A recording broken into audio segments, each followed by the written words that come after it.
예수님께서 제자들과 함께 가시는 길의 목적지에 대해서 어디다라고 구체적으로 명시된 적이 없습니다. 10장 1절을 보시면 그곳을 떠나 유대 지방으로 가셨다라고만 소개되지 그 유대 지방의 예루살렘이라고 정확하게 명시한 곳은 우리가 읽은 말씀 32절이 사실은 처음입니다.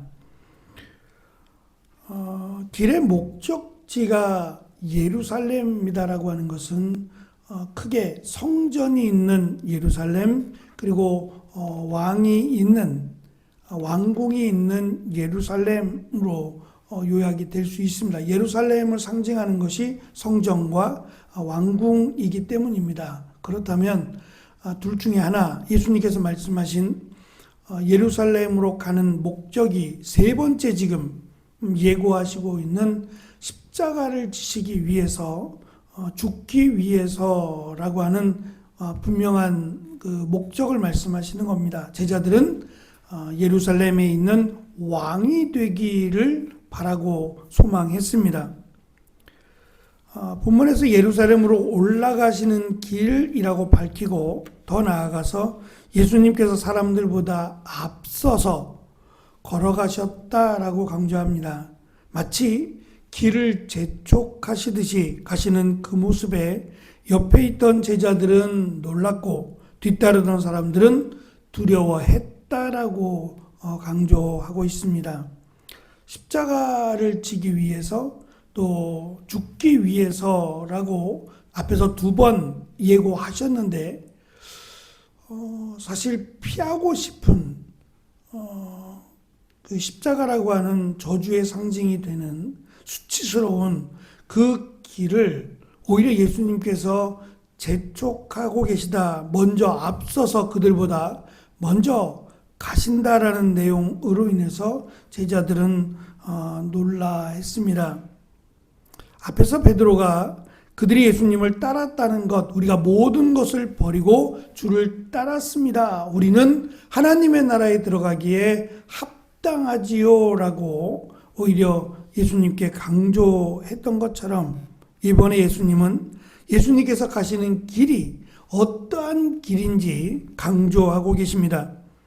세 번의 예고를, 순환 예고를 세 번에 걸쳐서 반복적으로 제자들에게 하신 이유는 그들에게 메시아이신 예수님께서 인자로 오신, 사람의 아들로 오신 분명한 이유를 가르쳐 주시기 위함이고, 두 번째는 예수님께서 십자가에 달려 죽으신 것은 메시아가 아니기 때문이 아니라, 또는 예수님의 능력이 부족해서가 아니라 의도적으로 예수님께서 십자가의 대속과 부활을 통해서 우리에게 영원한 생명을 주시기 위함임을 명확하게 하시기 위함입니다.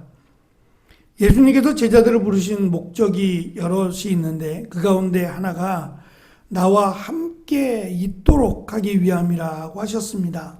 3장 14절에 보면 그들을 불러서 나와 함께 나를 따르는 자가 되라고 그들을 불렀습니다. 그렇다면 예수님만 십자가에 달리시는 것이 아니라 제자들도, 예수님을 믿고 따르는 제자들도 그 길을 사실은 따라야 합니다. 스승이 가시는 그 길을 제자들은 마땅히 따라야 하는 것이 제자된 모습이기 때문입니다.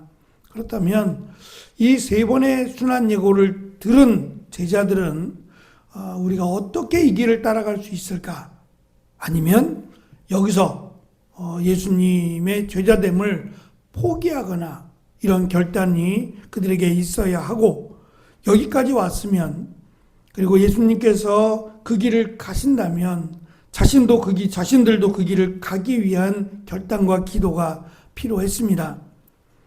예수님의 세 번째 순환 예언이 앞선 두 번에 걸친 8장 31절과 9장 31절에 기록된 두 번의 순환 예고와 비교했을 때 두 가지가 크게 두드러집니다. 먼저는 이 순환 과정이 비교적 상세하게 묘사된다는 점입니다.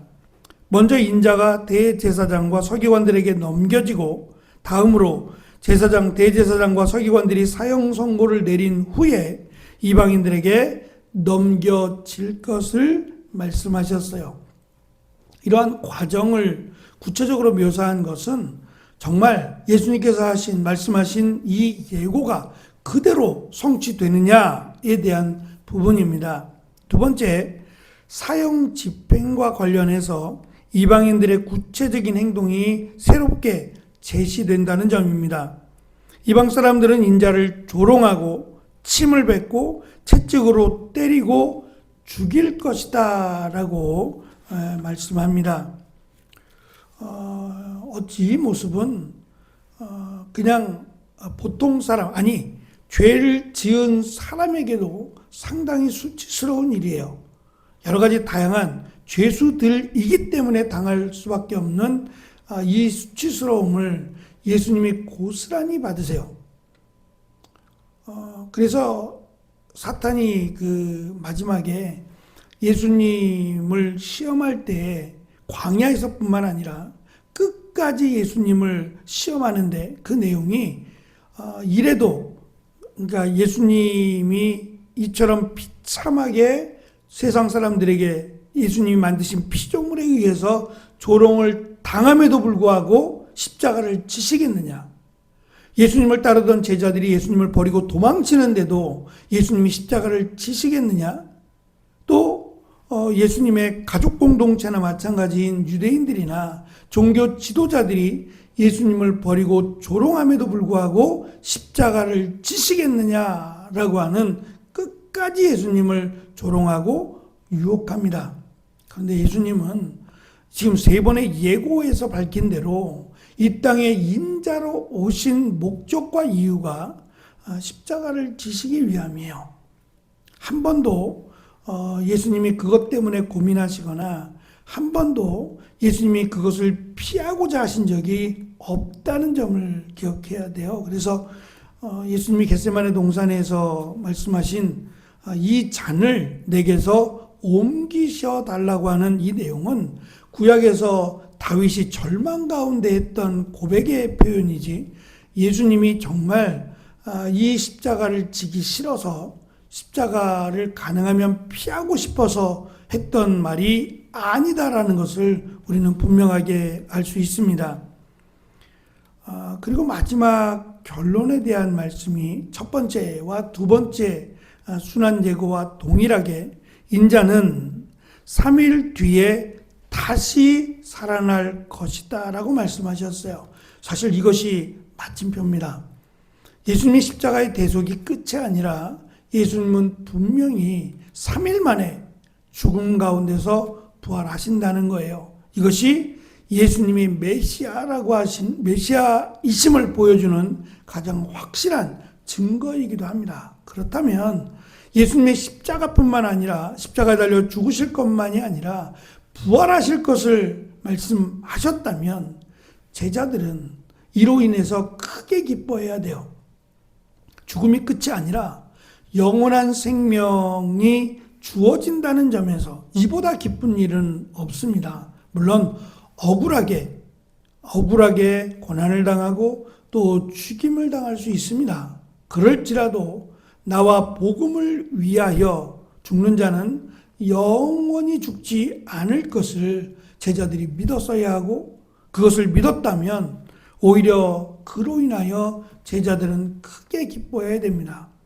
그런데 이어지는 우리가 이제 내일 나누게 될 말씀입니다만 이어지는 내용은 예수님이 이제 왕이 되시면 나를 왼쪽에 나를 오른쪽에 두게 해달라라고 하는 전혀 예수님의 말씀과 맞지 않는 그런 그 요구를 하고 있는 제자들을 보게 됩니다. 너무 어처구니 없습니다만 어쨌든 예수님께서 이 땅에 오신 목적은 분명합니다. 특별히 인자로 오신 목적은 우리의 죄를 대신하여 십자가에 달려 죽으시기 위함이고 또 부활하셔서 우리에게 영원한 생명을 주시기 위함이다라고 하는 것을 세 번에 걸쳐서 확실하게 명확하게 말씀하셨다는 것이 우리에게는 너무도 크신 은혜다라는 것을 우리가 다시 한번 기억하고 힘있게 주님 앞에 기도함으로 나아가는 귀한 시간이 되기를 축원합니다. 기도하겠습니다.